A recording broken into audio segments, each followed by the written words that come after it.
kabamtoota daawwattoota channel Aku English with Oromic akkam nagaa jirtu baga jiraattan guyyaadha barumsa tense walitti deebinee jirra hanga danda'ame tense walitti aansee isin barsiisaa jira xumuruuf yeroo gabaabannaafe kanaaf ennaan hanga xumura sagantaa kiyyattiin wajjin tura barumsa kana hadhaa keenya keessatti kan barannu tense tokkoffaa waa'ee simple future jechuudha azura waa'ee tensilee past barannee jirra isinii galee yaada qaba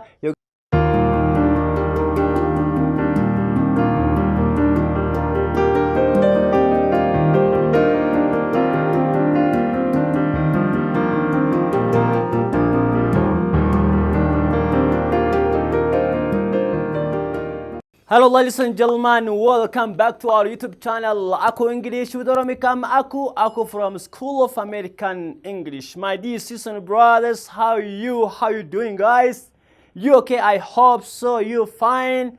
I hope so. In the will of God today, we're gonna have just tense number 9. It's about simple future tense, or we can say simple future tense. Hereafter, for what? Just we are going to learn about what? About future tense. Means simple future tense, future continuous tense, future perfect tense, and the future perfect continuous tense. In the last two ones, man, this just we have seen about about present tense and past tense. So this is the 9th tense from tense. So our today's class is simple future tense. And before we get started our class, please don't forget to subscribe, like, share my YouTube channel. Kabamtoota daawwattoota channel Aku English with Oromic.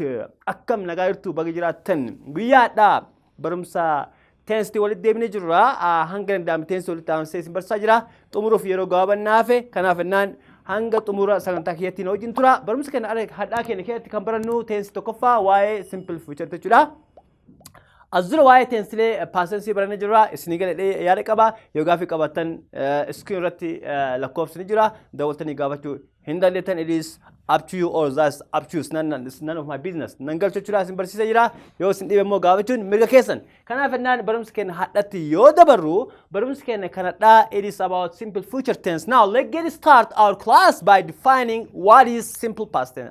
What is simple future tense. Barumsa keenya kan ittiin jalqabnu definition isaati fi akkasumas ammoo structure yookaan ammoo formula isaati jechuudha. Kanaaf ennaan what is simple future tense? Simple future jechuun maal jechuudha?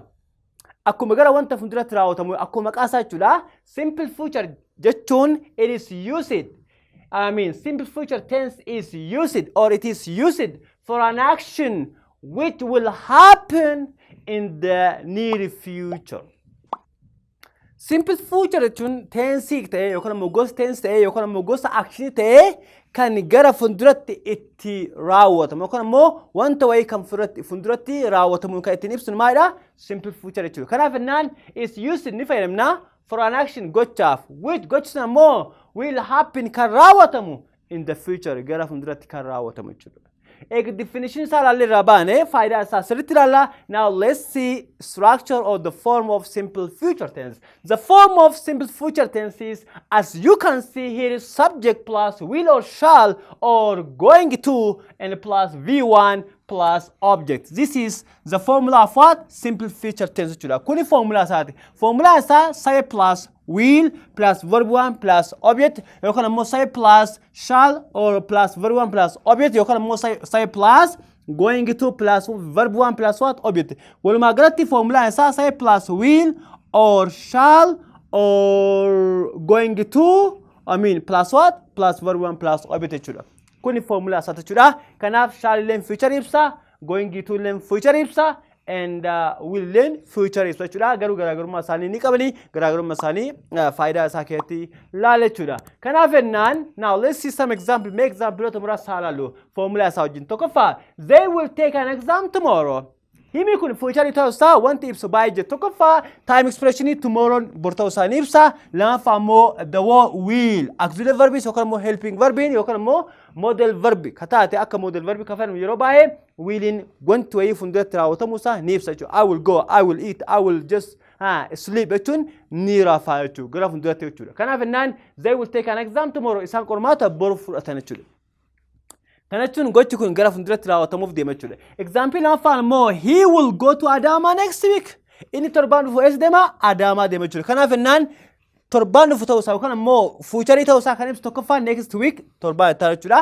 Time expression simple future jechuudha. Akkasumas immoo he will kennellee maal ibsa? Future ibsa jechuudha. Kanaaf jennaan he will go to Adama next week. Waan isin beeku qabdan yeroo hundayyuu wilitti aanee kan dhufu qomaadha verb 1 and wilitti aanee kan dhufu maadha verb 1 ammallee jechuudha. Kanaaf jennaan kuni formula isaati jechuudha. All right. Willing kenna asirratti gargaartudha jechuudha. Kan biraa immoo going to garaagarummaa going to fi will fuulduratti ni baranna. Willing it is planned and going to immoo unplanned jechuudha. Fakkeenyaaf willing it is planned and going to immoo it is what unplanned jechuudha. Hiikaan maqaa ijaa kana jechuudha garaagarummaa isaanii. Maa jechuudha? Will jechuun I will go to Adama yoo jedhe yeroo masan deemaa jira jechuudha. Ni karoorfata jechuudha. Ni deema jedhe malee deemaa jira jechuudha. I will go to Adama tomorrow. Ani bora Adama deemaa jechuudha. This is what? Plaanii kaata jechuudha. Karoora kaata jechuudha. Kun ammoo I am going to maal agarsiisa? Gochuu deemaa jira agarsiisa jechuudha. Kanaaf himaa is unplanned jechuudha. Yeroo masan dubbate yeroo masan raawwatu deemaa jira jechuudha. Fakkeenyaaf I am going to study English next year. Ani waggaa dhufu Ameerikatti axanna'u yookaan immoo barachuu deemaa jira jechuudha. This is what? Going to jechuudha. Deemaa jiraachuu agarsiisa namicha kun. Gochi kun unplanned jechuudha. Gochuuf deemaa jira jechuudha. Walii galaami? Fakkeenyaaf I am going to my country biyyi kiyya deemaa jira. I am going to sleep rafuuf deemaa jira. I am going to eat nyaachuu deemaa jira. I am going to just play football. Maadhaa kunniin jechuudha gochi sun raawwatamuuf deemaa jira jechuudha. Kanaaf jennaan going to lan future agarsiisa. Kaitan amo shali. Actually, the word shali is most of the time, Yoruba shali can find no Ingiliffaa British care teacher I fi we or Jim for natural. I mean, shall I or shall we? You can more I shall, you can more we shall, and Yoruba British Ingiliffaa care teacher. Go more when you come to American English. In American English, they rarely use Yoruba a in firemoney. Mostly, isaan American ka fireman sabeti hundo jimal firemoney willy fireman natural. Go more British mother. I fi we wajjin I fi we wajjin maal fayyadamanii shaalii fayyadaman jechuudha. Kan itti hafe kaan immoo wiilii fayyadaman jechuudha. Kanaaf jennaan nowadays yeroo ammaa shaaliin kun yeroo jechuun Ingiliffaa keessaa most of the time baay'ee badee jira. Haa ta'u garuu immoo bakka itti faayidaa qabullee ni jira jechuudha. Kanaaf mostly try to focus on wiilii fayyadamuu yaala bakka shaalee jechuudha. Shaal is actually is out of date. It is yeron better jechu yerobai. Okay, kaitan kana fennan shall I close the door? Bari chufu yerobai just we use for offer, for promise, one akatif for suggestion. Yada yokana mo wada senudaf yokana mo ayajaf confirm jechu. Kana fi nan yerobai shall confirm yerobai most of the time we use the word shall for question. Yerobai gafida fennan jechu. Kana fennan shall I close the door? Bari chufu shall I close the door? Bari chufu jechuudha. Kuni example formula yookaan immoo structure keenya wajjin deemu jechuudha. Now let's see the uses or the usage of simple future tense. Please stay with me. Okay, daawwattoota kiyyaa faayidaa isaa mee tokko tokkoon halaallu. Inni jalqabaa faayidaan simple future tense jalqaba maa jedha? To tell an activity that will happen in the future. Akkuma dursa define isni go yookaan immoo definition isni kennetti to tell an activity. Activity yookaan immoo gochi tokko ittiin ibsu jechuudha. That will happen kan raawwatamu in the future. Gara fuulduratti kan ittiin raawwatamu kan ittiin ibsinu simple future jechuudha. Fakkeenyaaf wanni martu example hin bareeda. Example isaa maa tokkoffaan the train will start at 6:30 p.m. or 6:30 p.m. The train Babur jechuudha. The train will start. Baburi ni deema yookaan immoo ni jalqabama. The train will start at 6:30 p.m. jechuudha. Sa'a 6 walakkatti babur yookaan immoo gara deemuu ni jalqaba yookaan immoo maashin isaa ni ka'a jechuudha. Kaitaan immoo I will join the class tomorrow. I will join the class tomorrow. Ani bor classy jalqaba jechuudha. I will join the class tomorrow. Kunni maal jechuudha? Gocha gara fuulduratti dalagamu kan ibsu faayidaa isa tokkoffaa jechuudha. Faayidaa lammaffaa tense kana yookaan immoo faayidaa lammaffaa maal to use in the first conditional sentence or to express the first conditional type tense jechuudha. conditional type 1 in betani formula san betani conditional type 1 le teams of test kunni fayyadamna because mali types of bainan wili fayyadamne jechuudha wili fayyadamne teams ne den fakkeenyaaf if you teach me at your university I will learn ni baradha jechuudha kana keetti willing kenna kan muhimni kenna main closing kenna maida wili fayyadamne den jechuudha kanaaf innaan wani guddaa keetti malala wili laala jechuudha kaitan mo if the students study hard barattoonni jabaatoo kan qotaate they will pass qormaa isaanii maadha ni dabran jechuudha ni dabran jechuudha kanaaf innaan faayidaan tense simple future keessa kan bira gocha conditional type 1 ittiin ibsuudhaaf ni fayyadamu jechuudha okay actually conditional type 1 conditional type 2 type 3 and wali qabe exercise unless kan barsa jira link isa wani isa box keessa ni kaati achi keessa lalada okay faayidaan sadaffaan mo to tell a future activity by using simple present tense tense in simple future why future ibsuudhaaf akkasumas immoo tense biraa wajjinlee relation qaba kana akka tense present tense present continuous tense wajjinlee relation qaba jechuudha kanaaf ennaan to tell a future activity wanta fuuldura ta'u ibsuudhaaf kan ittiin fayyadamnu kan biraa immoo by using simple present tense formula simple present tense fayyadamne why gara fuuldura ibsuu dandeenya fakkeenyaaf the movie starts at 7 p.m. tonight on TV hadda galgala kubbaan yookaan immoo kwaasiin yookaan immoo filmiin galgala sa'aatii tokkotti jalqaba jechuun barbaanne tense kana fayyadamnee ibsuu dandeenya cause especially to express about timetable schedule jechuudha waa way time plan gochuudhaaf yookaan immoo wanta way schedule kaa'uudhaaf filmi kun galgala sa'aatii tokkotti jalqaba wanne future ibsina garuu immoo tense kan fayyadamna tense simple present tense fayyadamu jechuudha tense simple present tense ibsuu dandeenya fakkeenyaaf the movie starts filmi ni jalqaba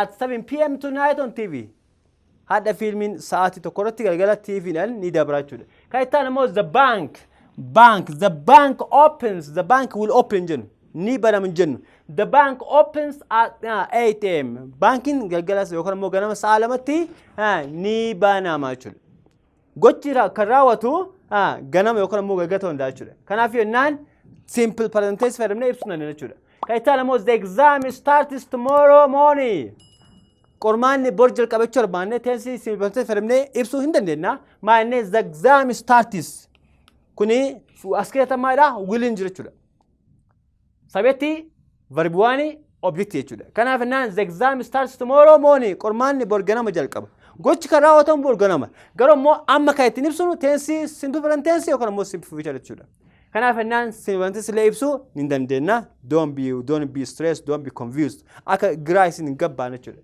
okay kaitan mo the train leaves at 5 p.m. today baburi hadda sa'a 5tti ba yero bae wanda ka babura wanta ka konkolata baso gurda wanda ka kubba kunni schedule qaba jechuudha kanaaf schedule kan ittiin ibsuudhaaf kan ittiin fayyadamnu tense kamini simple present tense jechuudha akkasumas mo the first flight to Roma leaves at 6 a.m. flight no kan mo bararin jalqaba gara Roma kan deemu sa'aatii 6 jalqaba jechuudha daqiiqaa takkan dabarsitu takkan dabartu jechuudha kanaaf ennaan the first flight to Roma leaves at 6 p.m. jechuudha bararin jalqaba kan gara Roma kan godhu sa'aatii 6tti ni barara yookaan immoo ni baha jechuudha kanaaf faayidaan tokkoffaan gochi gara fuulduraatti ibsuudhaaf lamaffaan immoo conditional tense ittiin ibsuudhaaf sadaffaan immoo gochi gara fuulduraatti raawwatamu tense simple present tense ittiin ibsuudhaaf ni fayyadamna mee faayidaa afuraffaa isaa walumaan haalaalutti na wajjin tura okay mee faayidaa isa afuraffaa faayidaa tokko lama sadii ilaalee jira faayidaa afuraffaa haalaallu okay faayidaan afuraffaa akkam jira to tell a future activity by using present continuous tense reeftan faayidaa future ibsuudhaaf yookaan immoo wanta gara fuulduratti raawwatamu ibsuudhaaf tense simple present tense fayyadamnee jirra akkasumas immoo tense biraa keessaa present continuous tense illee fayyadamuu hin dandeenye jechuudha fakkeenyaaf I'm hanging out with my friend this weekend jechi this weekend jedhu future ibsu yookaan immoo wanta gara fuulduratti raawwatamu torbaan kana jechuudha yookaan immoo qidaan fuudii kana jechuudha kanaaf ennaan I am hanging out with my friend this weekend torban kana yookaan immoo qidaan fuudii amma fuulduratti dhufu kana hiriyoota kiyya wajjin bashannanuu deemaa jira jechuudha. Hanging out maal jira? Bashannanuu jechuudha. Bashannanuu yookaan immoo zozzoranii wal gad deebi'u jechuudha. Okay. Example afaan immoo I am studying maths tonight. Halkan kana yookaan immoo galgala hadhaa kana maasii axannoo barbaada yookaan immoo maasii axannoo deema. I am studying maths tonight jechuudha. Okay, namicha kun amma deemaa hin jiru. Pilaanii kaatee jechuudha. Amma deemaa hin jiru. Ammatti I am studying. Amma qo'ataa hin jiru. Yoom qo'ataa galgala kana qo'ataa jechuudha. Kanaaf innaan I am studying maths tonight. Galgala hadhaa kana sagantaa kiyyaa maasii qo'atu jechuudha. Kan biraa immoo they are taking exam next Monday. They are isaan. They are taking exam. Qormaata fudhatu deeman yoom? Wiixatu dhufu jechuudha. Not today, coming Monday or next Monday. So, however we use present continuous tense, haga fedhalle formulaan keenya present continuous tense ta'ullee gochichi kan raawwatamuu deemu yoomidha? In the near future jechuudha. Gara fuulduratti raawwatamuu deemu jechuudha. Kanaaf ennaan faayidaan afuraffaadha. Tensi present continuous tense filamnee wanta gara fuulduratti raawwatamuu ibsuu ni dandeenya jechuudha. Kanaaf tensi kun faayidaa baay'ee qaba. Irraa fayyadama. The next one is by using about to. Faayidaan tensi kanaa keessaa tokko jecha about to wanta wayii gochuuf yeroo deemtu jecha about to fayyadamtee about to jechuun maal akkamiin fayyadamnaa? Ami, easy, are plus about to jennaan. Fakkeenyaaf isinii ibsaa about to jechuudha. Now let me now first the definition of the meaning of the word about to. About to means something that will happen or that is going to happen soon jechuudha. About jechuun wanta ammu yookaan immoo yeroo gaabaaf booda raawwatamuuf deemu jechuudha. Kanaaf is artee about to jechuudha. Fakkeenyaaf he is kunoo is kan maalidha? Auxiliary verb jechuudha. About to addan deemu jechuudha. Is are wajjin deemu jechuudha. Kanaaf innaan he is about to eat. Inni nyaachuuf jechuudha kuni simple future agarsiisa jechuudha. It is about to eat. He is about to go. He is about to sleep. Yoo jenne rafuuf deema. Akkas ta'uuf deema. Akkas ta'uuf deema. Yoo jenne maal ibsa? Simple future ibsa jechuudha. You got my point, bro? Does it make sense? Akkas jechuudha. Kan biraa immoo she is about to. She is about. Don't forget to akkan dagan. Sorry as dagan jira. Okay, she is about to leave her school. Isheen mana barumsaa irraa bahuu heddi. She is about to leave. She is about to leave. Mana barumsaati bahuu heddi. She is about to leave her school. Mana barumsaa gadhiisuu heddi jechuudha. Kan say about to. Yeroo gabaabootu gadhiisuu deemta jechuudha. Okay, the movie is about to start. Please, come on guys, now let's watch. The movie is about to start. Filmin jalqabuuf fakkeenyaaf beeksisa yoo fide yookaan immoo announcement yoo fide haga an beeksisan fide filmi jalqabu hey filmi jalqabuuf kuwaasin jalqabuuf daqiiqaan ga'ee jira sa'aatiin ga'ee jira jechuudha. We can say the movie or the film is about to start. Jalqabamuuf deema jechuudha. Kanaaf ennaan simple futurein faayidaa baay'ee qaba. Keessaa tokko why about to? About to kun addaan hin bahu. Tun irraa dhabamu akkuma going irraa tun hin dhabamnetti about to irraa tun hin dhabamu. Akkasumas immoo easy army fi are wajjin deema jechuudha. Fakkeenyaaf I am about to sleep. Okay, I am about to sleep. Ani rafuuf jechuudha. Or they are about to fight. Isaan wal loluufi. You see guys, kanaaf ennaan faayidaan isa shanaffaadha. About to fayyadamnee simple future ibsu ni dandeenya jechuudha. Kunillee maybe wanti isin beekuu hin dandeenye yookaan immoo kitaaba keessan keessa hin jirre waan ta'eef irraa fayyadamaa. Beekaa yoo wallaaltanii at least baradhaa. Kan ittaan immoo to express a future prediction.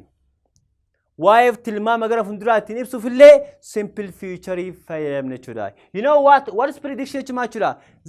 Prediction jechuun wanta expect yookaan immoo wanta happening taa'edhamee eegamu jechuudha. Maalatu hundaanii evidence yookaan immoo ragaratu hundaanii wanti kun ni raawwatama jedhanii prediction yookaan immoo tilmaama kaan jechuudha. Kanaaf kan ittiin ibsu illee tilmaama illee kan ittiin ibsu tensi kamiin tensi simple future jechuudha. Kanaaf innaan to express future prediction based on present evidence or its personal opinions yookaan immoo idea jechuudha. Yaada namarratti yookaan immoo experience irratti hundoofnee kan ittiin ibsu simple future jechuudha. Fakkeenyaaf I think United will win the match or the game jechuudha. I think akkan laaltee United fi budinii laafaan tokko yoo walitti dhufee akkan laaltee akkaataa tapha isaan irraa tilmaama kaa'uu hin dandeessu jechuudha. Kanaaf innaan I think anna akkana fakkaatutti United will win the match. United tapha kana ni injifata natti fakkaata jechuudha.